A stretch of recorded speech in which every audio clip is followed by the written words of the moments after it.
So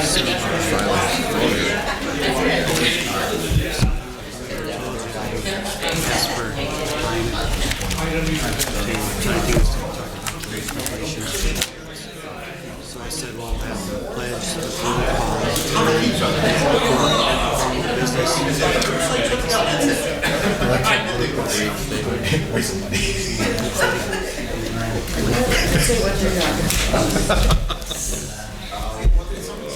I guess he just wants to perform. Which is a good thing. Please rise to the pledge.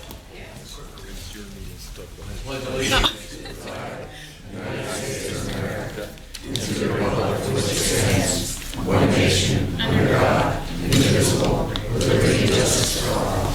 Almighty and everlasting God, who presides over all things in heaven and earth, come and preside over these deliberations so that those that make the decisions may be guided by your wisdom. Good evening, everyone. Roll call, please. Mr. Riley. Mr. Beluska. Here. Mr. Marconi. Here. Mrs. McBride. Present. Mr. Brooks. Here. And Mr. Barrett. Here. Also in attendance tonight is Mayor George C. Brown, Administrator Charles McCormick, City Attorney Tim Henry, Assistant City Clerk Catherine Payne, and Administrative Assistant Lisa Sanfilippo. Before we get into the formal business at hand, the mayor would like to make a presentation.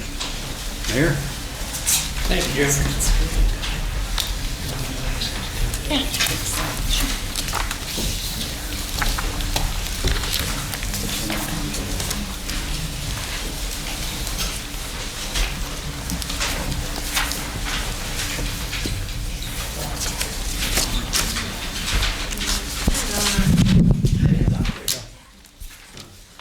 We're just passing something out to the council members, so I'll just take a minute before we do that.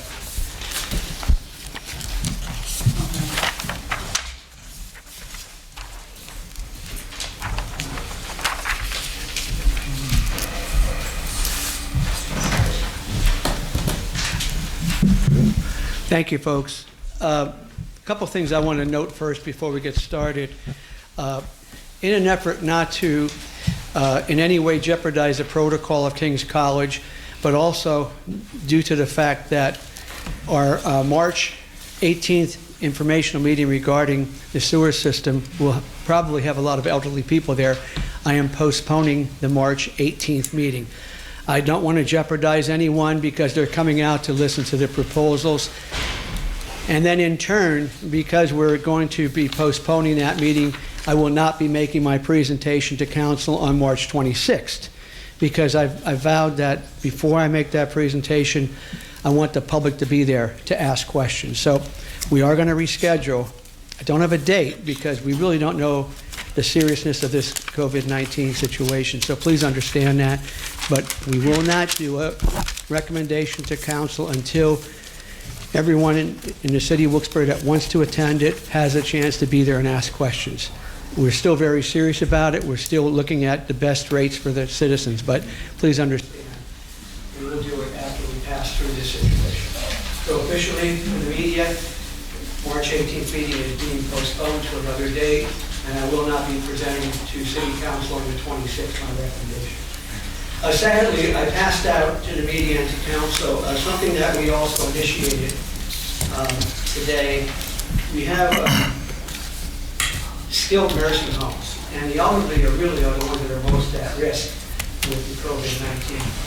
So our fire department proactively has called on the skilled nursing assisted living facilities, and they went in and they confirmed the following with the people that are running the facility. And it's a pandemic infection control plan was developed and is in place. Visitor screening assessment procedures in use. Procedure to isolate and or quarantine residents and staff that may have been exposed or to experiencing symptoms of COVID-19. Procedure to limit staff exposure to residents experiencing symptoms. Availability of N95 masks for patients and residents. So our administration is taking a proactive approach, and I have to compliment the fire department, Chief Delaney, Chief Claypat, and the fellows that were with us today. So we're going into the nursing homes, educating the staff and the residents because they are the ones that are most at risk. Secondly, you may or may not have heard, but we are going to be putting on sessions with the elementary and high school students in the City of Wilkes-Barre School District. We are going to be starting that on Monday. We have approximately 23 meetings that we set up to put on. For the elementary, it's going to be a skit with this Healthy Bear character, and then we'll do something different with the high school. But we're going to start Monday, and we'll follow through the entire week, hitting all the schools in Wilkes-Barre School District. Now, I did attend a meeting today with several leaders of the cities all the way from Hazleton up through Scranton, the school districts, the healthcare providers, and we explained that we're going to be putting on this informational skit.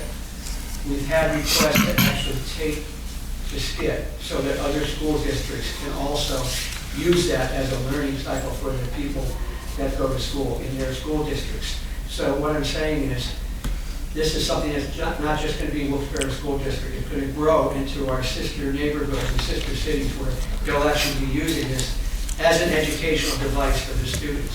So I'm very proud of that. And that'll start next week. Okay? Thank you. Thank you, Mayor. Jim? Good evening and welcome to all. Tonight's meeting is a regular session of City Council. Please turn off all cell phones. According to the First Amendment, this meeting is a limited public meeting, as all regular sessions of City Council are. Chairperson is the presiding officer of the meeting. As a City Council meeting, specific rules and procedures of council are followed. The list below are examples of important council rules. They are not intended to be a complete list. Persons addressing the council shall limit their address to 5 minutes. All remarks should be addressed to the council as a body and not to any individual member thereof. No persons are allowed to address the council from beyond the rail, except the speaker at the dais who has the floor. Chairperson shall preserve order and decorum, prevent attacks on personalities, or the impugning of members' motives. Chairperson also shall determine all points of order. No person except city officers or the representatives shall be permitted within the rail in front of the council during any meeting without the express permission of the council. Finally, in order to be heard by all here in attendance, as well as to be picked up by the microphones and recorders, when members of administration are speaking, please stand up and speak into a microphone. Council will speak into their microphones at the table. Thank you. Does anyone from the public wish to comment on legislation pending before council tonight? Mr. Troy. Yes, I would like to address first the appointments of the 4 people to the General Municipal Authority. These were, as I understand it, put forward by the mayor for council's approval, the way it's usually done. Mayor, I don't know if you're aware, but I just want to address the process, if I may. I don't have any objection to the individuals themselves. I mean, I know a little bit about them. I'm sure they're very capable individuals, intelligent and so forth. But my point is, I bring this up because I was nominated to the General Municipal Authority under the previous mayor, and council shot me down. There's no hard feelings or anything. I mean, this is not a paid position. But I bring this up because there's a can of worms that I think that's open here. Basically, these appointments come down, as I see it, to political appointments for whatever reason, whatever the motive is. That might sound a little cynical, I know, but I think the process, you people on council who have to approve these appointments should be aware that the county has vets or analyzes their appointments a lot more thoroughly. In fact, there's no comparison. They have a committee that meets with all potential appointments to all ABCs, authorities, boards, and commissions. These people scrutinize and ask questions of all the potential employees. Now, I know some of these, okay, reappointing one person, but there are 2 new people going to join this.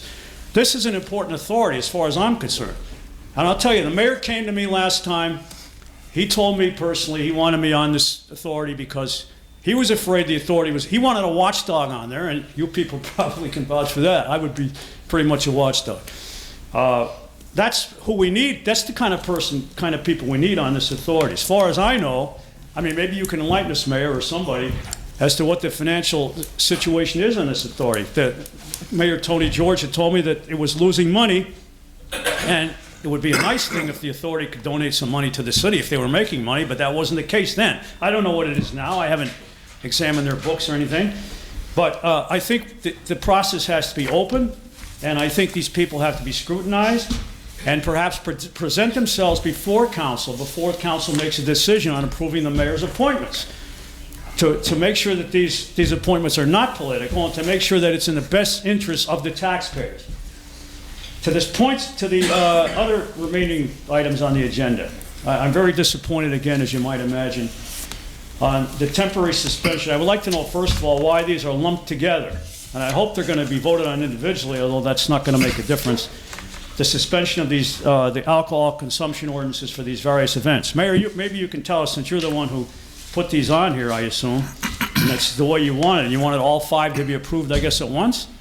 Can't they be approved one at a time? And why do we need wine consumption at these things? I mean, okay, I'm glad that there's no straight liquor, hard liquor, and I'm glad there's no beer. I guess there is none.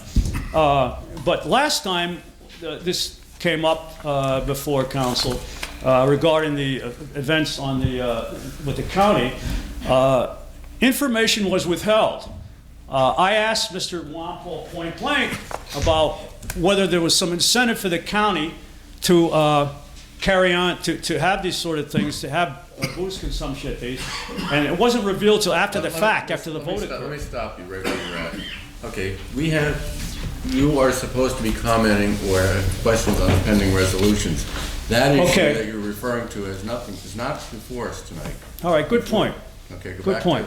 All right, so I'm opposed to these, the suspension of these 5 ordinances, and I would strongly urge council to vote them down, or at least suspend voting on them till the next session. Because I would like to know from the mayor or whoever, why wine has to be served here. Is it to enhance attendance? Is the city getting some sort of commission on it? I think those things should be revealed before any vote takes place. The reason I brought him up was that last time the information, but it's a parallel, Mr. Barrett, that the information was not brought out in the public, and they're voting on it without revealing information. Mr. Marconi, for instance, I talked to him when he was first seated here. He said he's committed to a sense of transparency.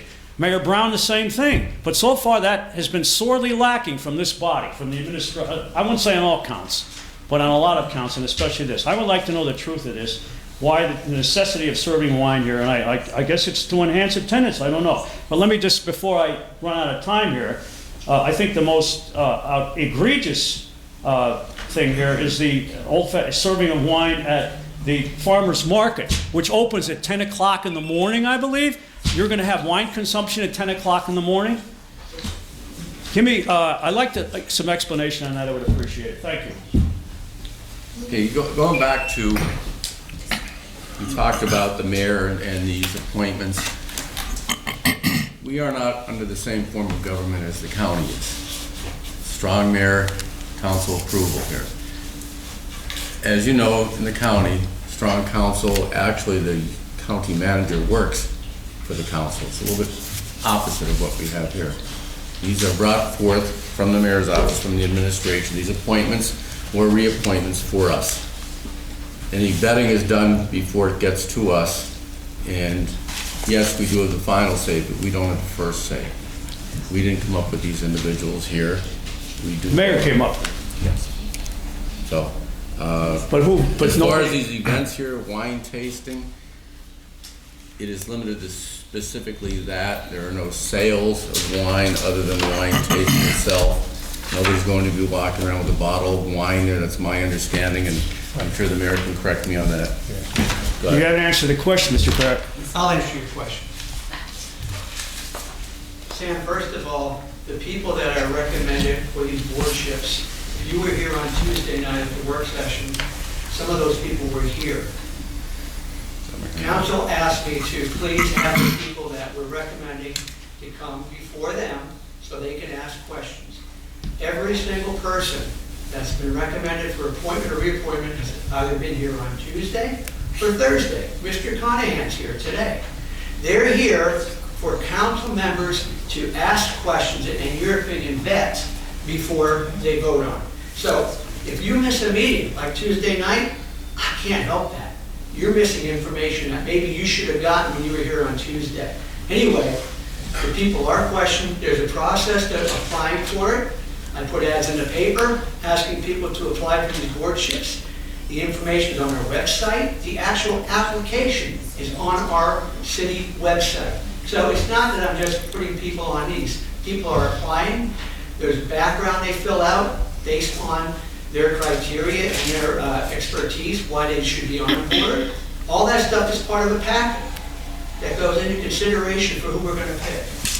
The people come here, they're open to question before this council, and council has a right to do that before they vote on it.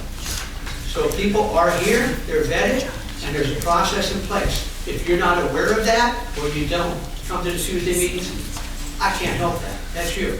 Secondly, we're not selling wine. We are doing tasting, which is a cup the size of a pill cup, and they're getting a sample. This is not the first time this has been done. This has been done in the past, over several years. We're doing this so that the vendors have an opportunity just to show their wares, meaning a taste, that's all. We're not selling anything. We're not getting anything. So what I'm saying is, it's not a sale that you're incorporating as we're selling wine and people are drinking on the square. That's not it. It's a tasting. That's all it is. Okay? It was put on as the mayor's agenda because it passed through our office for council to review. That's how it was put on the agenda. It was given to our office, put on the agenda.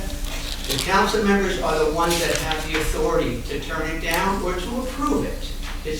You put it on the agenda, Mr. Mayor. I did because it came through my office, Mr. Troy. But Okay? why- Otherwise, it would not be on the agenda. What's How the- could council vote on it if someone doesn't put it in for them to review? I believe the mayor has answered the questions. We're not going to go back. He didn't say what the motive was for having the wine there, but I think he just explained it to me. because they wanted it, that's what he said. He just Sir, I believe Okay. I answered the question. Am I All right. right? Yes, thank you, Mayor. Anyone else with questions on pending legislation or comment? John Soski, Elm Lane. First thing, for the awning, I support the awning, Nucleus Raw Foods. I use their, I'm very biased. I like the place a lot. My girlfriend likes it a lot. They even named a smoothie after her. But that would be it'd be nice so I don't get soaked there when I go to that window. So I'd appreciate that. Okay, about these appointees. My first question is, has anybody up here who's elected official taking any campaign contributions from any of them? Any of the appointees for the General Municipal Authority or for the Parking Authority appointment? Has anybody taken any campaign contributions from any of those individuals? And if so, who they take contributions from? I just think that should be something that, like if you took campaign contributions from those people, you should probably abstain. I have a few questions about Mr. Bob Hogan. First, he was sick, so he's not going to be here. Like, if hasn't been here Tuesday or Thursday, like you said, maybe you guys shouldn't vote on him. But I have a few questions about his. One, has anybody used his place for any campaign events?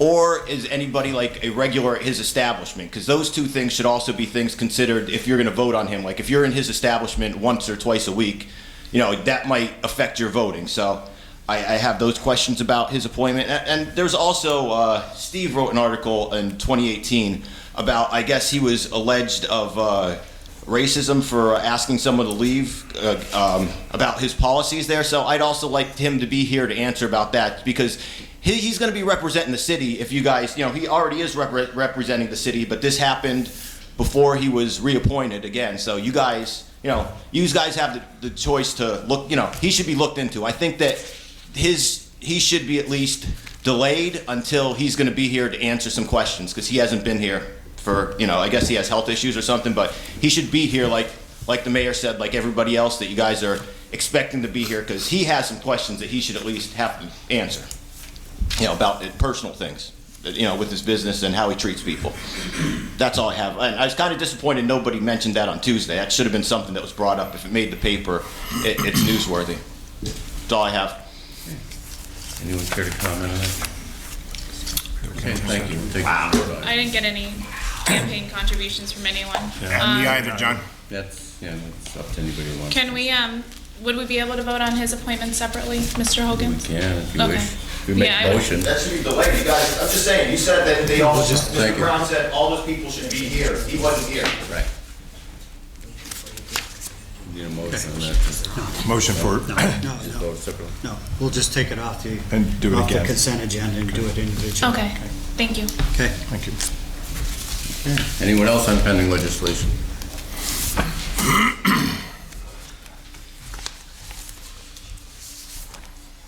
Right. Hi, Angel Mathis, Wilkes-Barre. I just have a question about the new leaf vacuum machine. Approximately how much would be the 10%? You probably, I guess yeah. I should. I'm sure you do. Angel, we're going to pay the city $105,000 of that. The reason that was put on the agenda, if you recall, last year, residents got these big green recycling bins, okay? There was two parts to that resolution. One was to pay for these large recycling bins. The other part was for this leaf vacuum machine, which we use to clean out the gutters and all the other stuff that we don't have equipment for. The recycling cans were black. This was not black. In that resolution, it said that the money would come out of the general fund budget. And it was our budget for the city. We're changing that where the $105,000 will not come out of the general fund, it will come out of liquid fuels budget, which is budget. That's what we should be using it for. So what you're going to find is when we purchase this machine, it's going to help us really do a great job on cleaning out the gutters and all the stuff we should be doing. So the only difference in the resolution is that council's allowing me to use money from liquid fuels. I don't want to take it out of our regular budget. That's too tight. We can use it for liquid fuels. Okay, Thank you. Thank you. Thank you. Anyone else on pending legislation? Was the person discussed just taken off the agenda? That would be voted on separately. Okay, I just want to follow up then. That's the Riverside, correct? So, two quick stories about the Riverside. And I'm going to caution you very carefully about talking about a private business as compared to an individual that's here. well, I mean, he's Just be very careful. all right. Well, Very careful. It's been- You're really going someplace off the agenda here. I mean, I'd say how he runs his business is a good statement of how he'll run. I'm gonna object. I don't believe we need to be going there about how his business is not on the agenda here. It's not a city business. His it's a private character business. is. No. I mean, I'll just say that like his establishments have been considered for Dem Party events Alright. before, No. and when it came up, there's been a very strong we should not have events. I'm gonna stop you right there, okay? Anything else on the agenda So besides his business? I mean, it's his decisions that he makes, I and he'll make understand. those kind of decisions. I understand what you're saying, but you're going someplace that is really not. So how could we ever comment on someone's conduct We're not. who's appointed to a board? How could you ever make a comment on whether they're qualified or not if you can't talk about their Because business? that's up to the individual council persons to make the decision as to whether he's qualified to be on the board. So the public We're has not no going to talk opportunity about to anybody's comment? business here, private business, okay? We're not. But I mean, like, so I can only say I one time talked to him in person. If his public affairs are not something we can discuss, And- how can we ever discuss an appointment? His private affairs, not his public It's a affairs. public business. It's a private business. It's not a public business. All right, All right, all right. thank you. Hey, that's. Mr. Chairman, Mr. Chairman, I'd like to, we should pull, not vote on it, just pull it and send it back to the mayor. Until the next meeting. Making a motion to do that? I'll second. Yeah. Until such time as he's here. Okay, so the motion is to pull the appointment, Bob Hogan, from the agenda. And Tony, you made the motion, Beth has seconded it.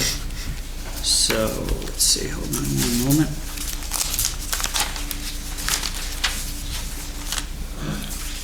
Mr. Belusko? Yes. That's for pulling. Right. Okay, This is a reappointment, though. We're pulling a reappointment. right.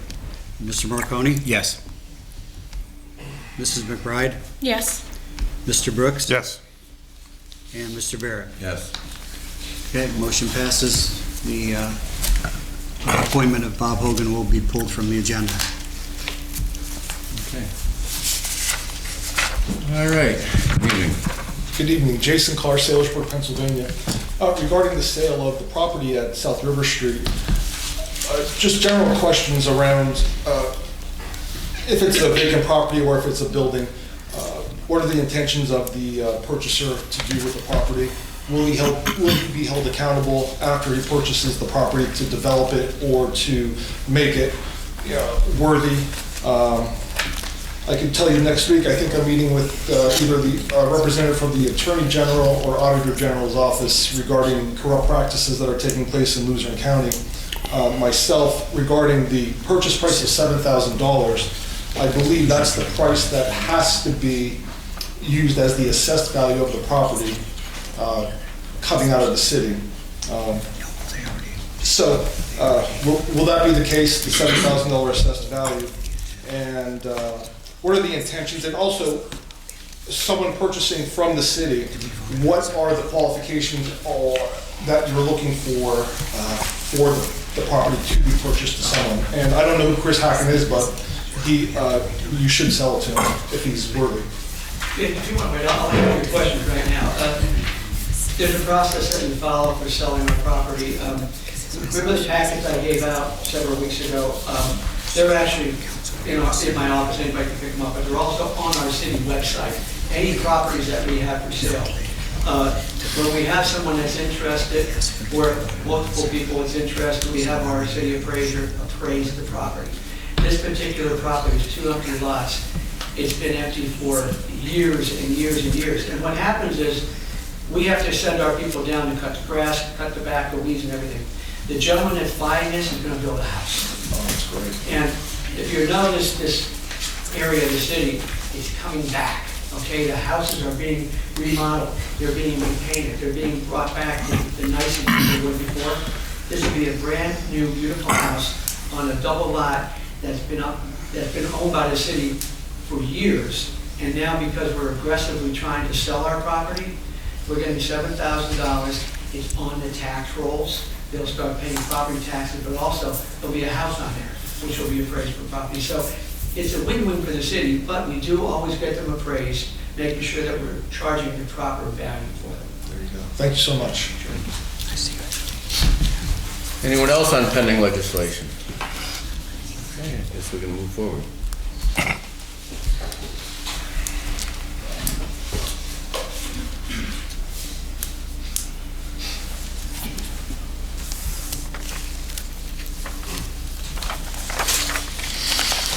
Consent agenda?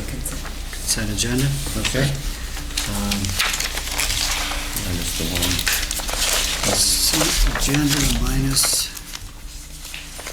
Just change in the municipal authority. okay, so the consent agenda does not contain Bob Hogan's appointment because council made a separate resolution, motion in a second, and voted on to take Bob Hogan's appointment off the consent agenda and not to be voted on separately also. Okay, so consent agenda, motion, second, and vote. So moved. Tony? Second? Second? Bill? Okay, Mr. Belusko? Yes. Mr. Marconi? Yes. Mrs. McBride? Yes. Mr. Brooks? Yes. And Mr. Barrett? Yes. Motion passes.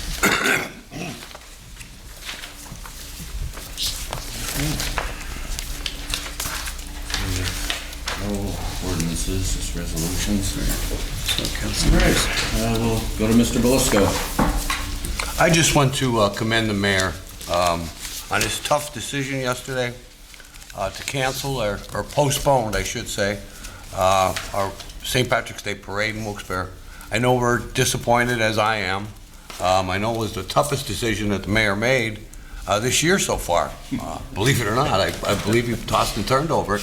I thank Chief Delaney and our Director of Health Department, Hank Radulski, for their input.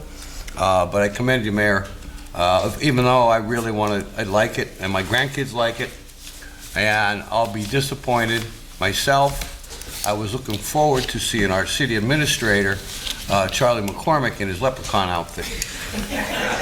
But thank you, Mayor.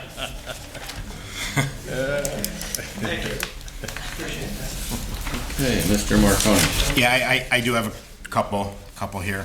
Mr. Sikoski, before, I just want to let you know that I did not take any contributions from anyone applying for anyone on these boards. I myself, too, certainly appreciate what the mayor did with our parade as well.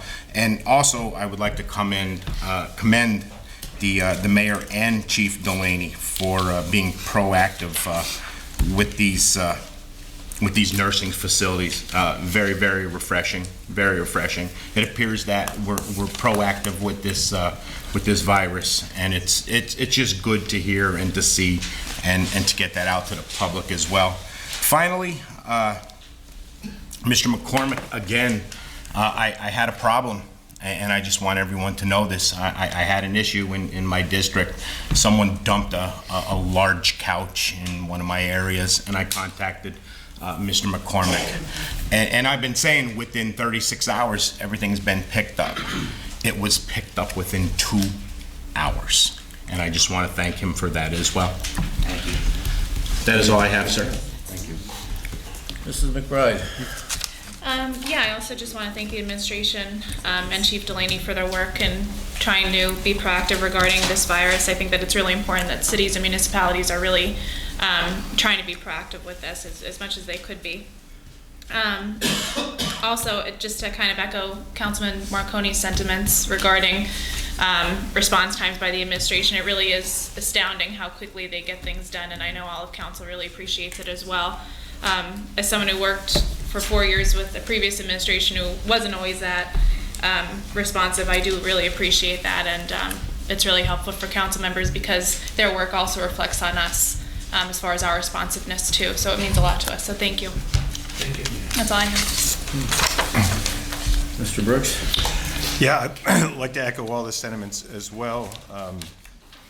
Had an issue with Charles Street Park that was solved in 24 hours with Butch Friday, and then last night the mayor and I were texting each other about a problem on Grove Street, and he and Charlie McCormick got people up there right away within first thing in the morning, so it's greatly appreciated. Thank you. And I would like to thank our newly appointed members of the General Municipal Authority for being here this evening. There are challenges. We appreciate all your offering to accept those challenges and work on them. And thank you for, of course, being here this evening. And if there's anything that we can do to help you with those challenges, we're more than willing to listen and do whatever we can. We'll see how the vote goes. Well, we've already voted. Well, It's already on. You're already on.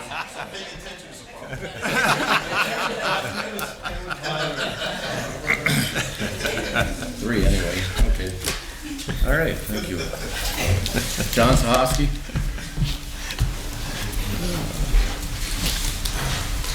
John Sosky, on the main. I just have a question. The Times Leader building, with that whole, how we acquired it, I guess, through the budget. I just need some kind of explanation on that, and like that we're I guess getting a grant to help remediate the building. You know, I'm just going to go back to the same thing I say all the time. You know, we're helping the schools again, and are we going to get any, like, are we going to be able to sell this back for some kind of profit, like some kind of, because we're helping them, you know? I just think that, once again, that we're helping them over and over again, and they only pay us $100,000 a year in payment in lieu of taxes, and I think that we should be pushing for a higher number, especially since this is what, a $400,000 remediation we're helping them with. I just think that, you know, it shows over the years, year over year, that what they pay out to us in payment in lieu of taxes, we get them way, you know, many times over in grants and things of that nature. So I just think that if you guys have the power raise the price. Is there a set price that we have to sell that property back to them once we acquired it? I just need, some kind of details on that. Go ahead. Jim, go ahead. Yeah, John, the type of grant that is, it's a grant to remediate some environmental concerns over there, and the city's to pass through for Kings to use that grant money. So under the terms of that particular grant, the city has to be the record title holder for the term of the project. So Kings just conveyed it to the city for $1, and once the remediation work is done, it'll go back to Kings. So they didn't sell it to us, we're not selling it back to them, we're only holding it in our name for the period of time that the work is being done to remediate the environmental concerns. And it's just one of the quirks of the grant, that the city has to be the title holder. So it just reverts? Well, there'll be another deed filed, the city giving it back to them for $1. Do we have the legal ability to not get to give it back, to make them pay more than $1? Well, I mean, they've already purchased the property from the former owners of the Times Leader.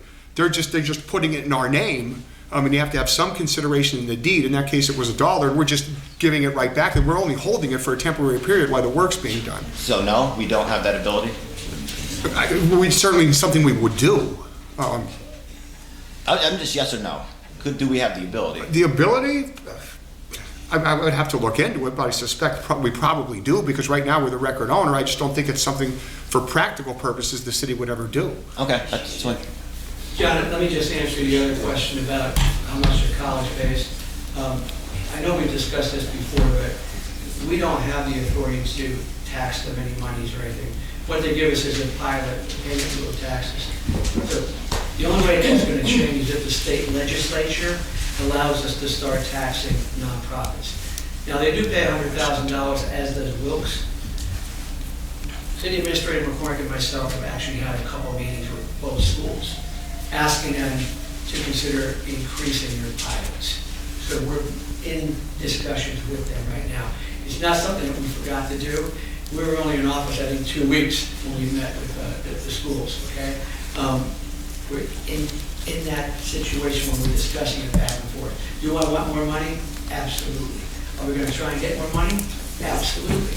But I can't force them because of the legalities involved. If you're a nonprofit, you don't have to pay this and that. But we're looking into it, and we're meeting, we met them twice already, both schools. We're looking at new meetings also. All right, well, they don't want to pay more taxes. You can tax them on this bill. And John, I'm sure you're aware of this, but Kings has to match that money that they're getting through the grant. They have to come up with at least that much of their own money. Yeah, but they don't have to go up with 100%. Right. Okay. Michael Hall?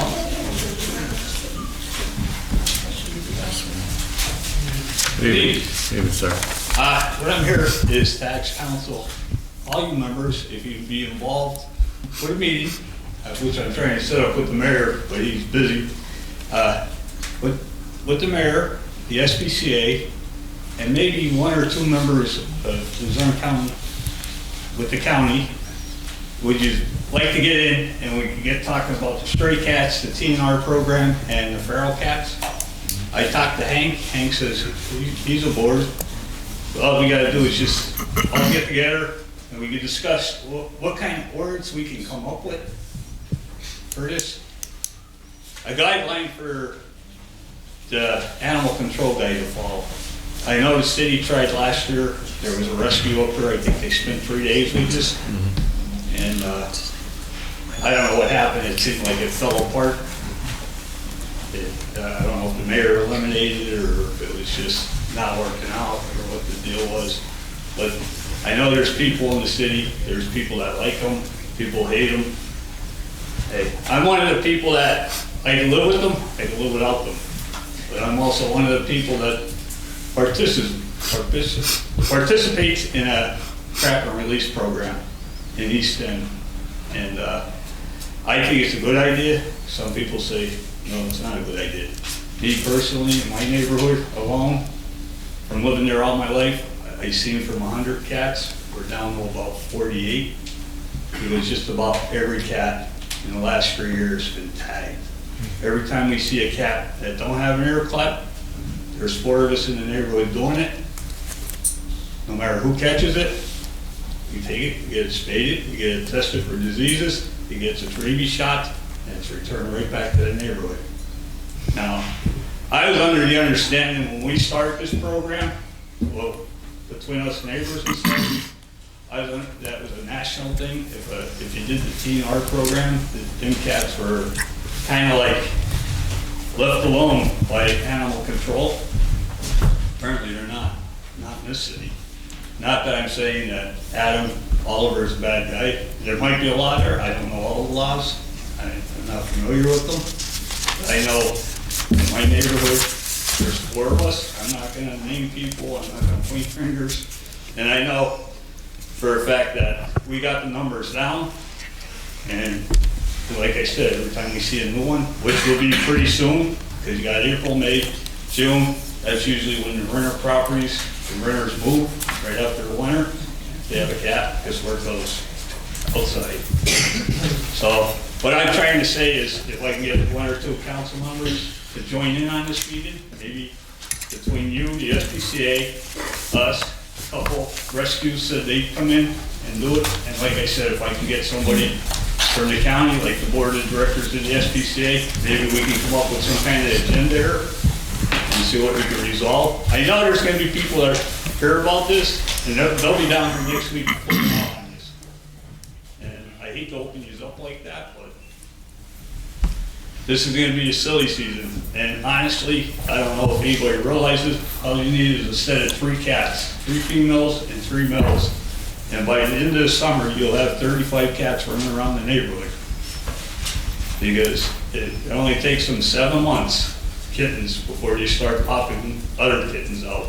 So what I'm trying to do is trying to set up a perimeter here, you know what I mean?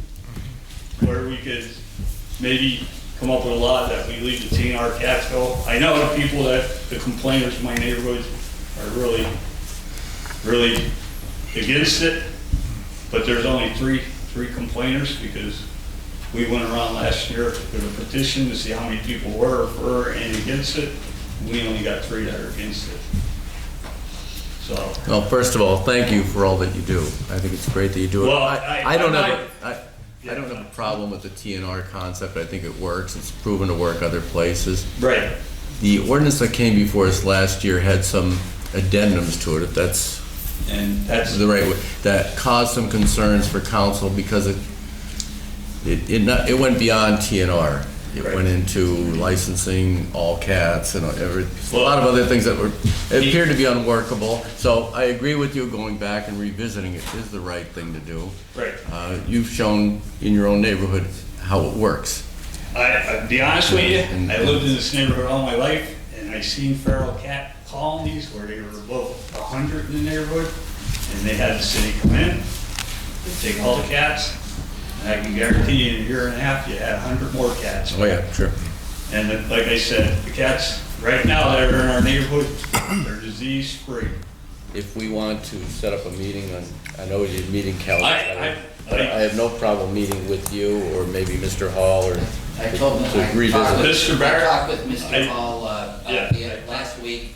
Mm-hmm. We obviously had other health issues this week, but I have Give me the 2 weeks later. your name and your phone number is on my desk, so Please, give me I'll that. get back to you. I'm gonna have a meeting with the animal enforcement officer. Right. In fact, I just talked to him yesterday. I'm gonna meet with him and Hank, so I understand the process a bit. Right. And then I'll have a call back and we'll meet, and maybe we can hash some things out. Please, Okay? like I said, if you give me the 2 weeks, next week, I guess Luzerne County does it every second and fourth Tuesday. They have their council meeting.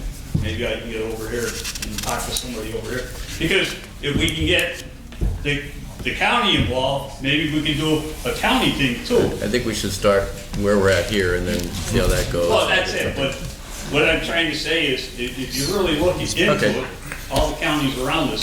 Mr. McCormick is going to set up something and you'll let us know when that meeting. I hate to be a pain to both of you. I know I called you Friday, I called you Monday. Thank you. All right, look, you're not a pain, and I know you're very busy. I personally met with 2 groups about TNR. I was in the second group. You were? Yes. And you were very patient with me, and I told you, we did the budget, now we're working on some of these other things that we had, like the sewer system. That's been environmental, that's been long days. And you agreed to give me some time just to get settled. That's why I'm down here now, because ground animal, the first encounter was in my neighborhood on the 3rd.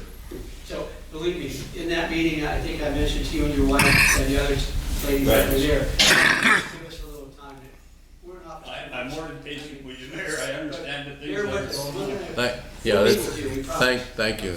Okay, thank you. But I'm sure that if I can get one or two of you to please attend, it doesn't they will matter. let us know. Okay? Okay, thank you, Thank sir. you very much, council. Thank you. Jason Carey. Carey. Carey? Carey. Like Carey. Carry on. Like Carey Avenue. See that? Jason Carey from Wilkes-Barre. Here to talk about recycling. I've been going around Wilkes-Barre and I've been collecting yard waste, or not yard waste, I'm sorry, things people throw out on the street. Now, I went in February and I got 2 full cans and all the city collecting, but recently, this past Sunday and Monday, I was on Cary Avenue and there's these 2 lots and I got 2 more, but then I policed the whole area. And I got 1 bag. If you want to see what I got, here's a picture I printed out. Anyways, I was going to tell or say a whole bunch of different things, but because of this virus going around, I have to keep it a whole different, say a whole different thing. Anyways, what I really have to figure out is I would like to see, less things being thrown on the sidewalk somehow, because I'm still going to go around collecting it. And I know kids are doing it because I saw a couple of kids throwing all this waste. And I pulled them over and I said, listen, I said, you can't keep doing this. I says, why don't you pick it up? And they did. They were young. But I remember when I was younger, we were told not to and we listened. And these kids listened. Now, older ones I wouldn't even bother. But these young ones, they're going to learn. So I'm hoping that the parents, they somehow say something to their kids, the younger ones, and they won't do it. But that's the whole thing. And I don't know how to get this information out to the public so that they don't go throwing things from their cars or onto the sidewalks. I know you're going to clean the streets, but that's not the sidewalks. So I'm still going to go out and clean the sidewalks and pick up waste, here and there, but I know people, they can't do that either. So I'm asking, if you're gonna throw something, take it home instead of throwing it on the sidewalk or whatever. Been working aggressively on litter campaigns, that's for sure, and picking up litter, and we totally agree with you on that. And Thank you for what you're doing. Yeah, I've adopted 2 streets. Good. And you won't believe this, but people are putting things out. And I save them, I can use them. Somebody gave me a trash can. There you go. Threw it out, it was brand new. So, Perfect. Thank you. believe it. Comments? That's all I have to say. Thank you, Mr. Carey. Mr. Yeah, thank you for doing I that. have pictures, if you want to see them, of some of the things that, I can imagine. because there's a couple of places that have to gather the trash. Mr. Brooks? Have them here. Maybe we should have a conversation with the administration, review the fine schedule that we have in place and see if there should be some targeted areas that we increase the fines, like perhaps for cigarette butts downtown. And I know it's hard to catch people right in the act, but if we raise the fines, then these 2 gentlemen will write about it, and that was one way we can get this out in the public, Mr. Carey. All right, so try that. Yeah, I think, to your point, raising the fines and also down the line, putting signs out like we used to have to enforce littering, saying how much the fine is, and especially in certain targeted areas, maybe around schools and different things like that, I think that would be helpful. I know Mr. Wample's been working on that, putting out signs as well, so thank you for all the work you do there. We appreciate that. So all working together, I think we can make a difference. And of course, Mr. Griffin is doing what he's doing every weekend. It's a great idea, Tony. And the Rolling Mill Hill Association that's out doing cleanups as well, among other groups. So I think we're making some progress here, and thank you for supporting all of that, providing the containers and the dumpsters and everything else that goes along with it. So making a difference. But I think the fines should be looked at. Okay, Jason Carr.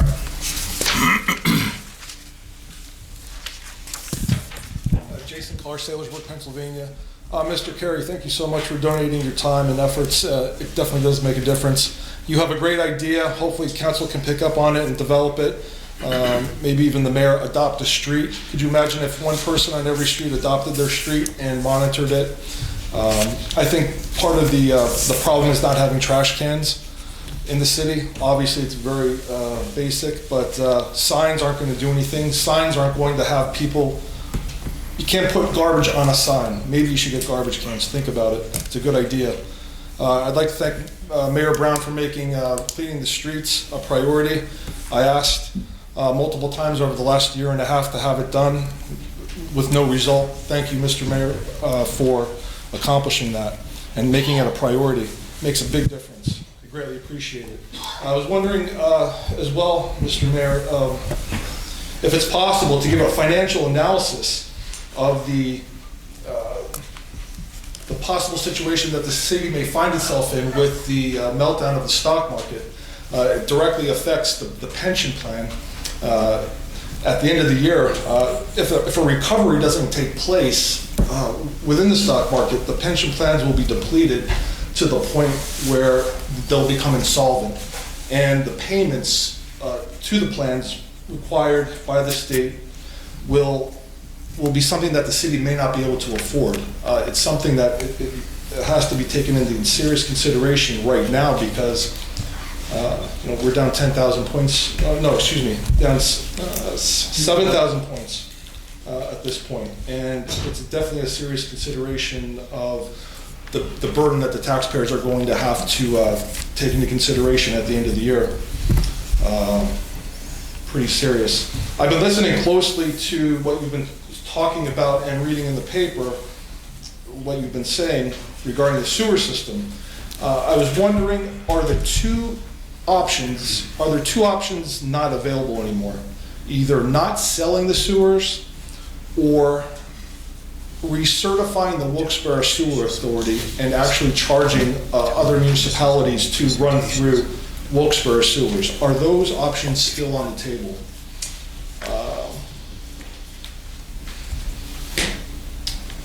I would like to ask again from anyone on council. I'll ask the question in a different way, maybe to get a direct answer to the question. But as the mayor has taken a 25% pay decrease, and as the taxpayers of the city who pay taxes to pay the salaries and the functions of the city have sacrificed to pay their taxes, who on city council believes that they're not obligated to consider reducing their salaries? Why or why not? If you believe that you should keep your salary in total, why should you keep it? And does anyone believe that maybe they should sacrifice as well as the mayor has and as all the taxpayers here have? Very simple question. At the last meeting as well, I asked Councilman Belasco for any indication as to what he has been doing on behalf of the taxpayers of the city of Wilkes-Barre regarding the stormwater fee, being that he is a councilman for the city as well as on the board of directors for the Long Valley Sanitary Authority, and he didn't answer. I am a taxpayer. It would be possible, if it would be possible tonight for Mr. Belasco to respond, however he may be possible of doing so. Lastly, what I'd like to say with a whole minute left is I've attended the last two pension meetings with you, Mr. Brown, and I would like to make note that it was distressing to watch in the first meeting that I attended that the union representatives were actually in distress trying to understand why there's no money in the pension system or why it's going insolvent. And then at the second meeting, as I was able to witness, they were putting it all on your shoulders, questioning your decision-making, asking you to take responsibility if the decision that you made was not correct. And I would just like to tell all the people at the fire department and the police department that they have put the taxpayers in this position by them rating their pensions and making their salaries, inflating them prematurely. It's not the taxpayers. The mayor and I were to Tuesday's pension board meeting. It was the non-uniform pension meeting, and that very situation was discussed about how the stock market issues are going to affect that, but maybe the mayor, he's the chair of that committee, can expound upon that a little bit. Jason, you hit the nail on the head. Okay, every time we look at the stock market and it plunges, I get really worried. Okay, matter of fact, over lunch today, City Administrator McCormick and I were talking about we have to take a look at the numbers. So what we're going to be doing is at the end of the first quarter, which hopefully will be an indicator for us financially what the numbers are. Okay, if it bothers me, yes, I inherited this, but you know what? It's my job, and I'm going to take that responsibility on. I inherited aggregated pension funds that are funded at 56%. Okay. When the people voted for me, I said I'm going to do my best. I'm going to do my best to solidify that fund the best I can with good financial decisions. I'm hoping the market comes back like everybody else is, but we're going to look at the end of the first quarter.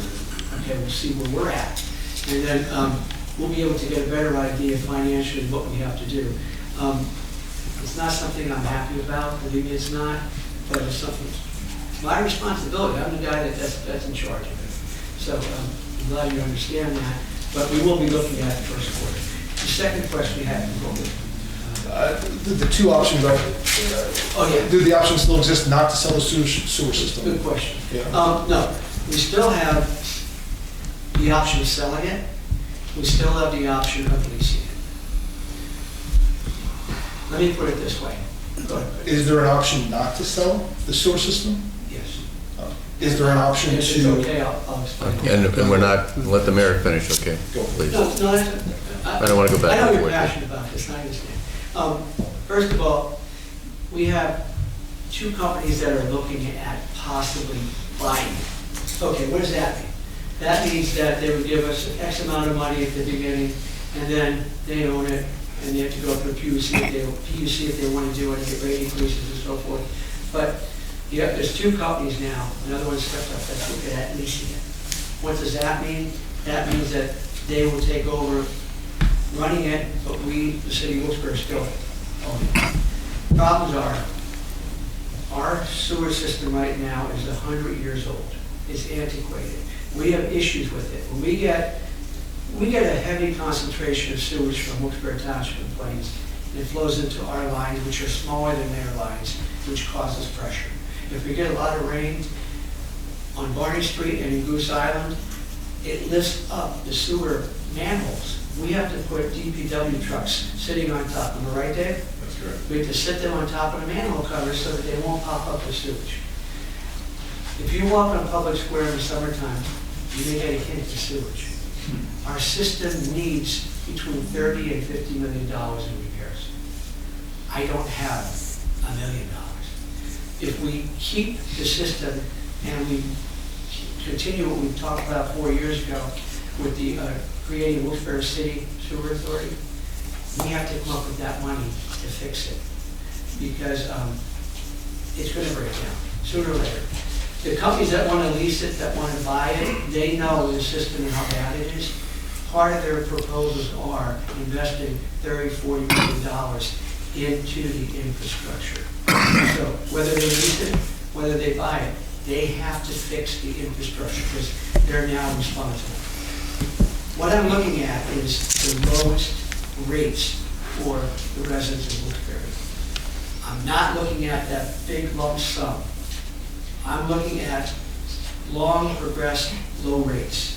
We've had several meetings with them. They've come to us, they gave proposals, and they walked away because it wasn't what I was looking for. We're continuing these meetings, okay? Now, keep in mind, they are going to invest $30, $40, $50 million to fix the system. They have to get something out of it. They have stockholders. But I'm looking at either one and what's best for the people in this room, okay? I have family here. It's a very tough decision. It's one of those hard decisions like the pension fund. How do I come up to make that solvent, okay?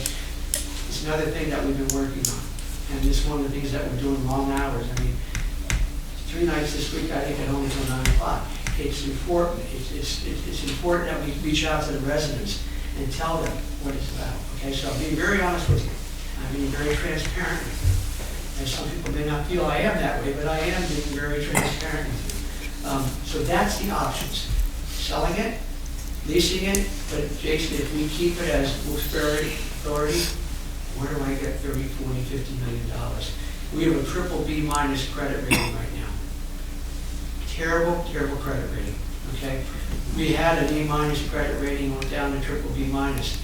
And if you guys, some of you folks are financial people like Gordy and other people, triple B minus rating is not a very good rating.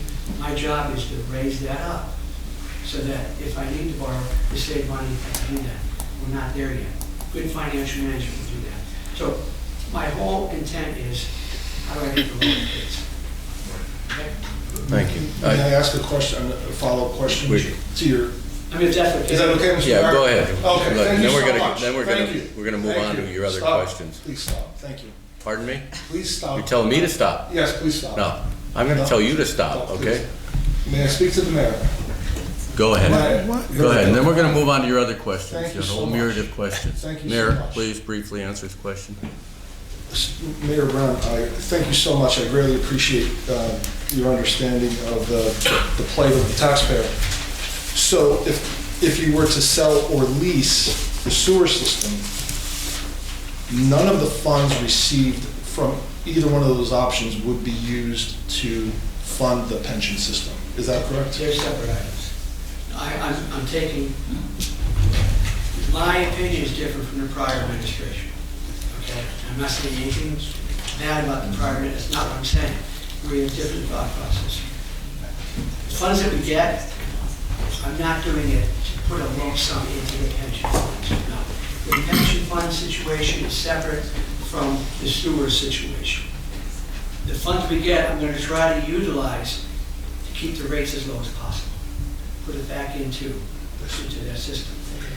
I'm hoping that we have an idea, and I hope it comes to fruition, where we'll be able to, through good financial ideas, hopefully raise the pension fund up, okay, from 56%. But the problem is, we don't know what's happening with the market. I mean, all my good intentions and the ideas we have, it could go down the drain. I hope that doesn't happen. We don't know yet. Thank you. Every 2 weeks, we go through the salary issue. 16 years ago, council froze the salary. 16 years ago. And numerous times since then, there were raises given to the associations, 3%, 2%, repeatedly rejected all those raises for 16 years. I don't believe that this council is going to do anything but that in the future. I know that I won't. I know you talked about benefits. Yeah. There's a lot of misconceptions about that out there. Personally, and you know this, I take nothing. I don't participate in the pension fund. I don't take the health care. I don't take the buyout, period, nothing. I understand where you're going with all of that, and it may change in the future, but the salaries for council, I don't foresee that ever changing in the foreseeable future. 16 years ago, and it stayed the same. So that's the short answer to your question. If anybody else wants to expound upon that, please feel free, but it's every 2 weeks we hear the same thing. Any questions? Just a couple. I do other want to add a questions? couple things. Sure.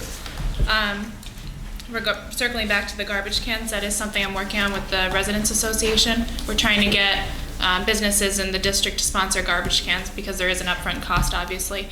And then I talked to the mayor actually in our first meeting about DPW picking them up weekly. So that is something that we're actively working on the main streets of the district. Regarding the salary, I told you that I would consider it. I did talk to my family about it, and I am able to take a 10% pay cut. I just have to work on the final paperwork, which I'm finishing up this week. So that money will go back into the general fund. So it's the most I could do right now financially, but I did want to do something as a measure of good faith to work with the administration and for the residents of the city as well. That's all I have. Thank you so much, Beth Gilbert. Really appreciate it. Thank you for being a leader on council. Mr. Barrett, if I can just follow up on what you said, I just caught what you said. You said that salaries may change in the future. Well, there's always a chance that things won't change, as Ms. Gilbert, or Mrs. McBride alluded to. But again, if you look at the big picture, salaries, they're quite candidly, they're minimal as compared to benefits in a lot of respects, in a lot of ways. So our salary is, like I said, stayed the same for the past 16 years. Some council members take advantage of some benefits that are afforded to them. That's where I see changes taking place.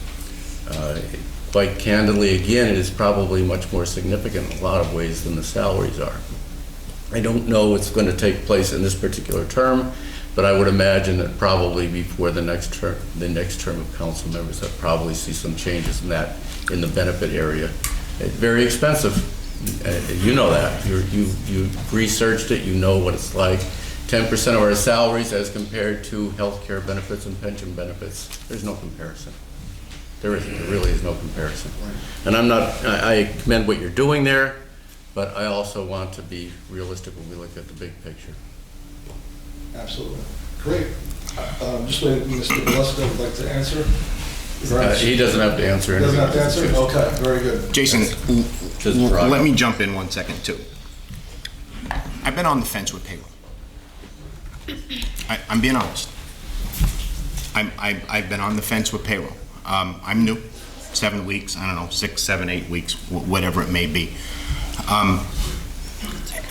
It's busy. That's what I signed up for. It's certainly what I signed up for. There's a lot going on. There's a lot going on. It's time consuming, which I knew it was going to be. One thing I will tell you, I won't take any more raises in the future, and I'll think about what Beth is doing.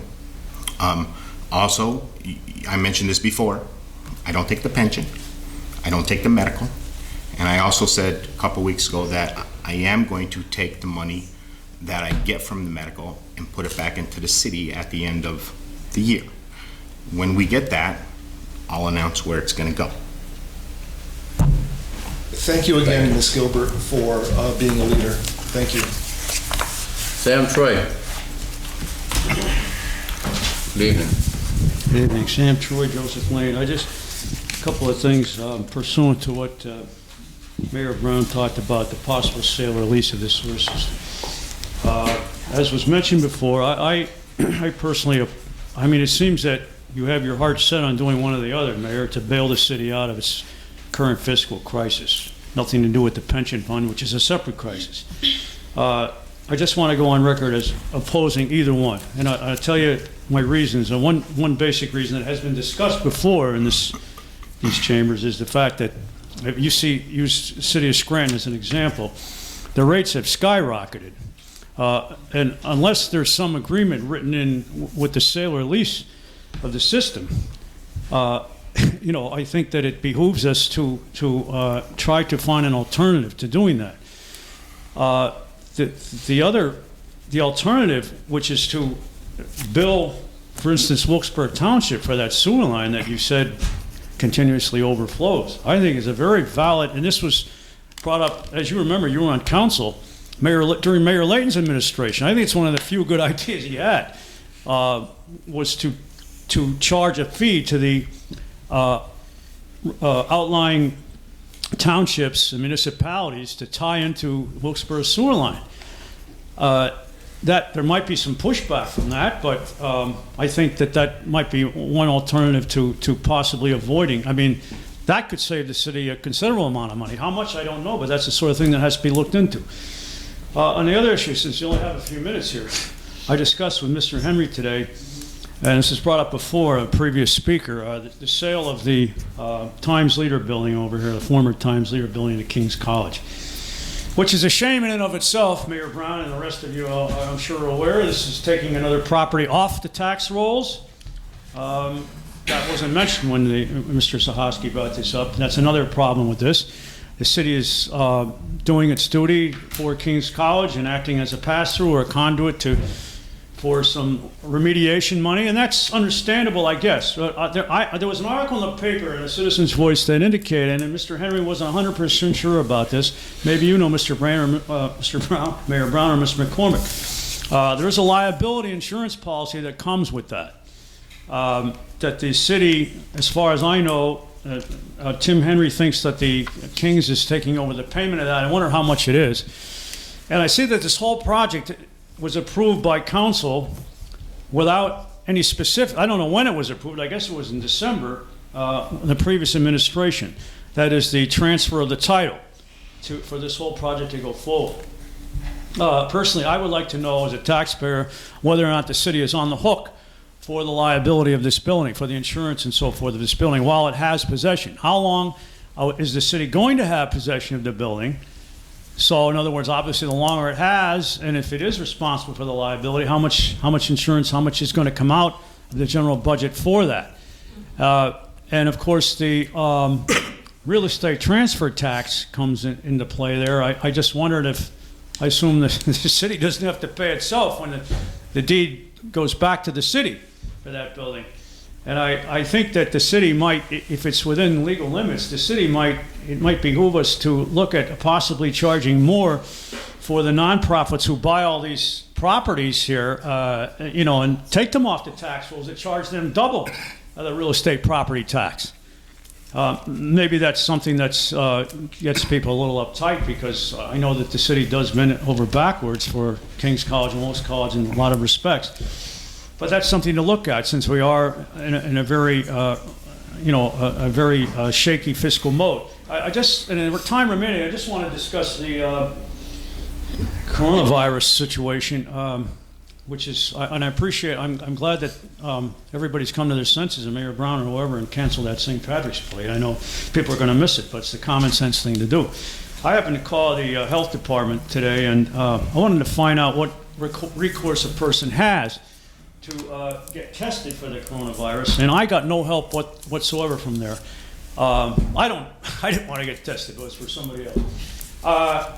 I think that maybe, I don't know if it's up to your director, Mr. Brown, or somebody on council to get the health department to be a little more proactive in this. I guess they cannot set up, as I understand it, there's no place to get tested around here. I was told by the official at the health department to go see my own physician to get tested. I told her I don't have a personal physician. I don't have supplemental insurance. I only have Medicare. Anyway, I just wondered if that's the feasible. We're paying, I don't know, hundreds of thousands of dollars for a city health department. Can they not be more proactive in preventing the spread of this virus locally? Jim, if I may address the King's Times Leader issue. Are you done, Mr. Troy? Sure. Yeah, well, my time's out. I'm not done, but... Well, I remember our conversation slightly different than the way you do.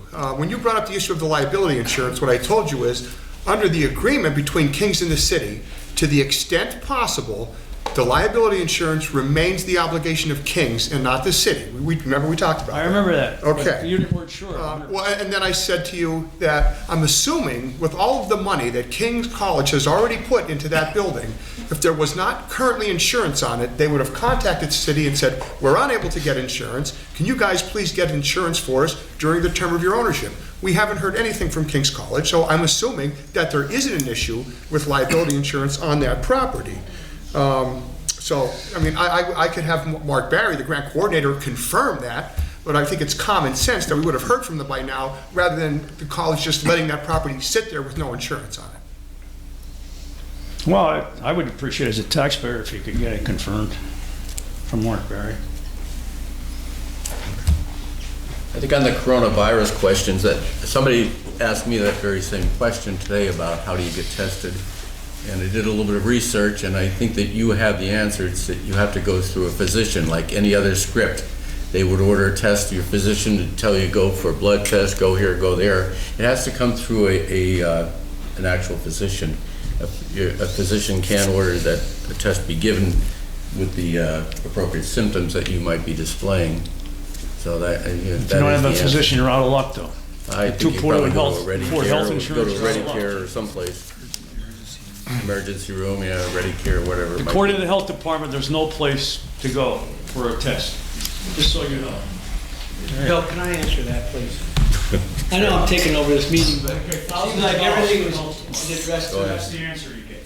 Okay, first of all, our health department has been involved for the last 2 days in meetings, myself, physicians, and experts in the field. We had a long meeting today on it. Mr. Barrett's exactly right. Physician has to order that test. We don't keep tests, we don't have them. Okay, but Mr. Barrett's right. One thing we do have that a lot of cities don't have is a health department. Scranton doesn't have a health department. Hazelton doesn't have a health department. We do. And the people in that health department provide a service to the residents that it's unmatched by anybody. You have an issue because you don't have a physician. That's your personal issue. If you have, let me finish. I just listened to you for 5 minutes. If you have an issue where you need to get tested, you go to your physician and he'll order that test. And it will go through the proper protocols that should take place. We don't have testing mechanisms to do that for you. That goes through your physician. The other issue you brought up, and by the way, I'm standing up and I'm supporting my health department right now. And I'm telling you, they're doing a great job, and we've done so much in the last 24 hours trying to address the issues for a city with over 40,000 people that we're responsible trying to make it safe with this COVID virus. Secondly, Sam, you mentioned about, you brought it up again. I'm sorry, guys, but this is brought up and I have to support it. You brought up this sewer system again. I explained to Jason, the problem is we cannot put a meter on the system to charge Wilkes-Barre Township. It's called pass-through. We don't have the authority to do that. I cannot do that. If we start charging them, like, wonderful, we're going to be tied up in litigation for years and years and years. We have to do it the right way. But understand something. If we don't sell it, we don't lease it, and we don't do anything, we had to come up with $40 to $50 million to repair that system. And Sam, I don't know how much money you have, but I don't have that, okay? I'm just trying to tell you that there are things that we have to do as a city with the system now.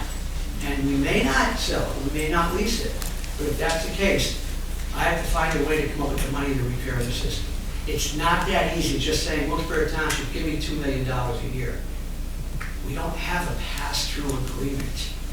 The thing about the sale with the Untitled building, that was done in 2019. That was not done in my administration, just so you know that. You come up here and you're looking at me about the sale and everything.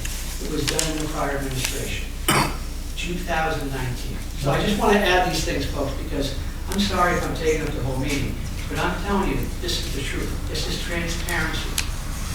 Okay? What was done tonight? Is the building over here?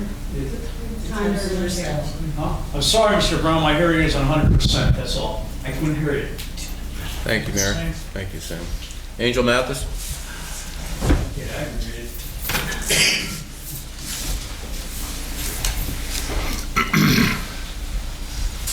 Angel Mathis, Wilkes-Barre. My first issue is regarding a conversation that I actually had with Mr. McCormick. I've been a downtown resident for over 12 years, and now I'm actually forced to move out the district. And what I found that within the city of Wilkes-Barre, there is very little affordable housing where, as I would say, Mr. McCormick said, gentrification actually has come to Wilkes-Barre. And it saddens me, but I did actually find another place in another district in Wilkes-Barre. However, it's like to be in the downtown area, unless you own your own home, we're all being priced out. And then when you go to look in this in the neighborhoods, we're being priced out there as well. And it's just that it's a shame that it's a lot of abandoned buildings. And what I wanted to know is if the city could actually use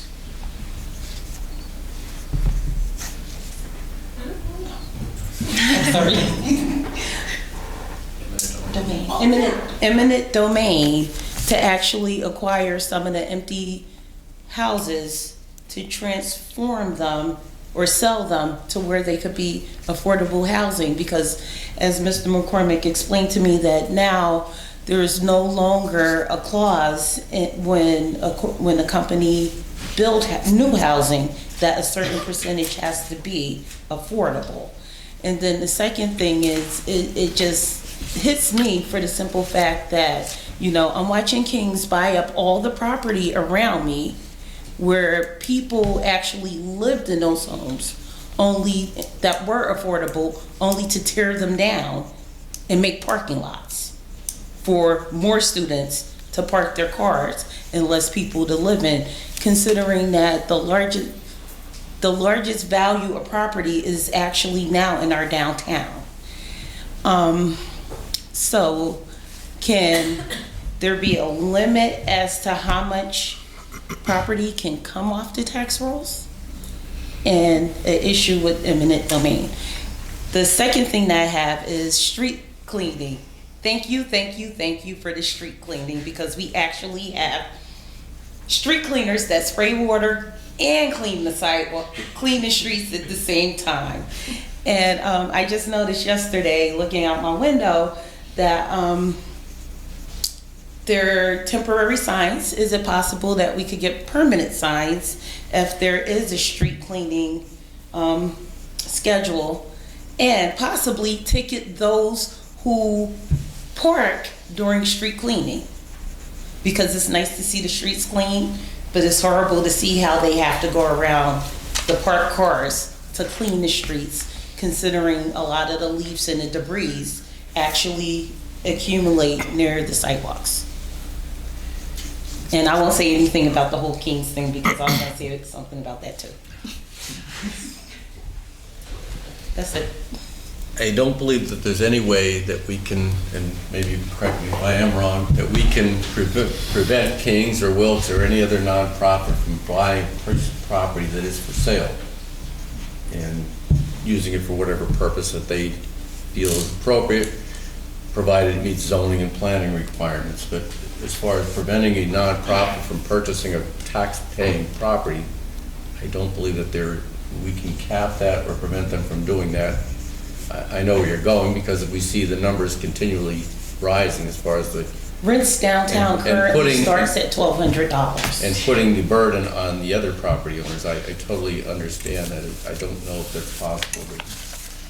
And related to eminent domain, Angel, you know, the government, whether it's the local government, the state government, the federal government, can exercise its powers of eminent domain if they're doing so for a public purpose. Or, for instance, you know, the last time the city used eminent domain was when we did the Cole Street project, which was to widen Cole Street. So, you know, it's very fact specific, but it has to be for a public purpose. The city couldn't condemn a property because they wanted to convey it to a private entity to build a hotel or something like that. No, I understand that, but I'm saying the abandoned properties that has been abandoned for 10 or so years. Again, it's very fact specific. You know, I would have to know more, but it would have to be clear. It would have to clearly be for a public purpose. Okay. Which brings to mind the land bank situation there, but that would primarily be to remarket properties and resell them and not turn them into. And that's a completely different avenue than eminent domain. Right. But that is something that we are looking at as well, taking properties that have been locked away from for years, acquiring them, and turning them back into usable housing. And I know that John has been working on that, and the administration is looking at that very closely, because there are those properties out there that could be used for that purpose, and it might help might stop that number of not-for-profits or tax-free properties from increasing. Thank you. Thank you. I understand what you're saying as far as the larger issue regarding the gentrification and the affordable housing issue. And I know that other cities have taken different measures on a local level to kind of to continue to have affordable housing for cities. So I'll look into different things and see what we could do as well. Thank you.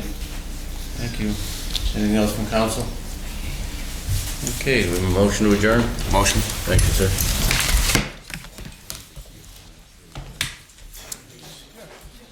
Where you going?